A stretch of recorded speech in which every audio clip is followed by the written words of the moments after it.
Welcome to my GST knowledge Odia YouTube channel.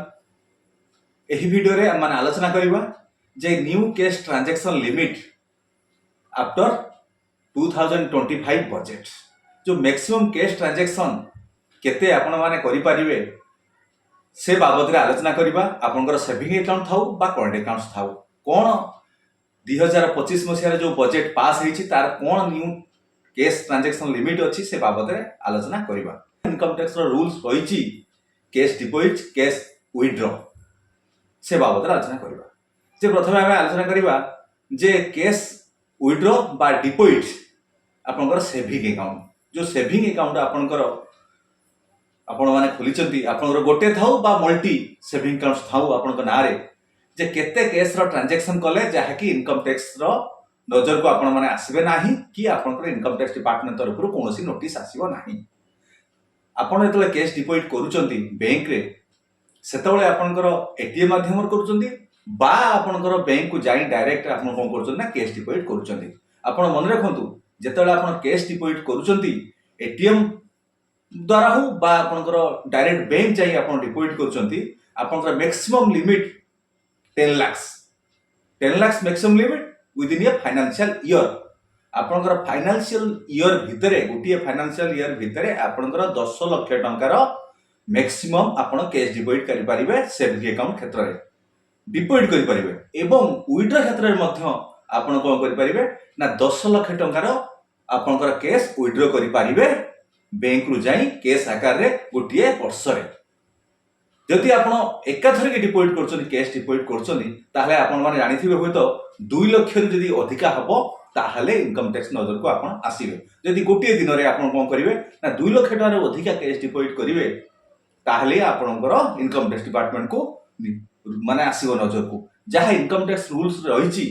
जदि आपण 10 लाख टका रे अधिक कैश डिपोजिट कले एटीएम माध्यम रे हो बा आपण बैंक जाई हो सेथरे कोन हबो ना इनकम टैक्स डिपार्टमेंट को नोटिस आसीबो। इनकम टैक्स डिपार्टमेंट को आपण क्लैरिफिकेशन देबे एवं जदि आपण रिटर्न फाइल करिथिबे केस ट्रांजैक्शन देखै नथिबे किंतु एठारे 10 लाख रे एभव केस डिपोजिट करूचंती ताहले आपण को भविष्यत रे पेनाल्टी लागिबो।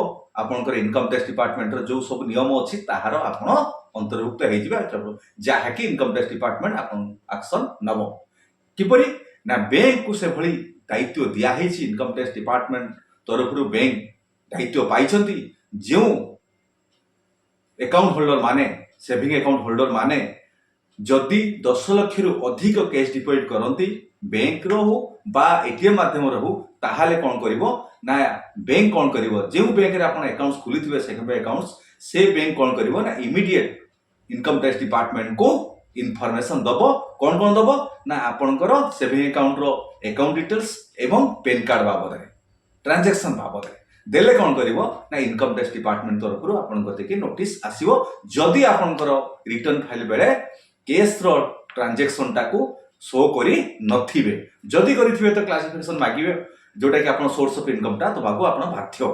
जदि आपण इनकम टैक्स नोटिस जो आसीबो आपण पाकू रिप्लाई न दियंती ताहाले कोन हबो ना इनकम टैक्स डिपार्टमेंट आपण ऊपर एक्शन नबो। आपण जानले सेविंग अकाउंट बाबद रे तापर हम आलोचना करबा करंट अकाउंट्स बाबद रे।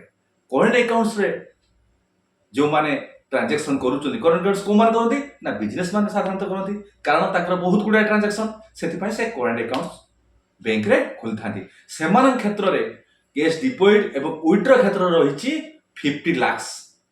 जदि से माने 50 लाख रु अधिका ट्रांजैक्शन से माने करंती केस आकार रे ताहाली आपनकर कोन हबो ना इनकम टैक्स डिपार्टमेंट तरफ करंट अकाउंट होल्डर मानक पक्षको नोटिस आसीबो। जो 50 लाख ताहा आपण एटीएम माध्यम रे करंतु बा आपण डायरेक्ट बैंक जाई कि डिपोजिट करंतु जे करंट अकाउंट होल्डर माने 50 लाख रु अधिका केस ट्रांजैक्शन करूचंती विथड्रॉ क्षेत्र रे डिपोजिट क्षेत्र रे मध्य ताहाले इनकम टैक्स डिपार्टमेंट तरफरु तान पाखु नोटिस आसीबो।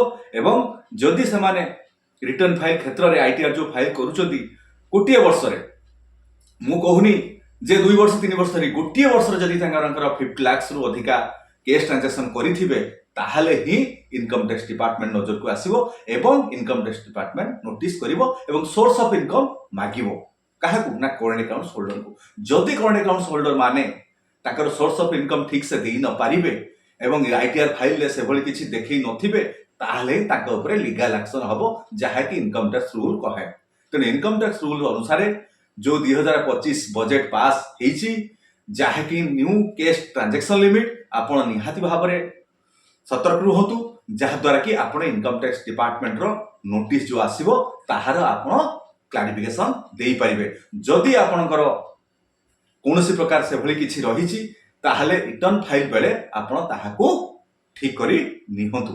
तेणु आपण मान जानिले जो न्यू ट्रांजैक्शन कैश जो ट्रांजैक्शन लो लिमिट केते 2025 बजेट जो पास होईछि। सेविंग अकाउंट रे आपनकर 10 लाख विथड्रॉ आउट डिपॉजिट एवं करेंट अकाउंट्स क्षेत्र में आपनकर रहिछि मैक्सिमम लिमिट होछि 50 लाख। तेणु आपण माने जानिले जे maximum cash transaction limit after budget 2025।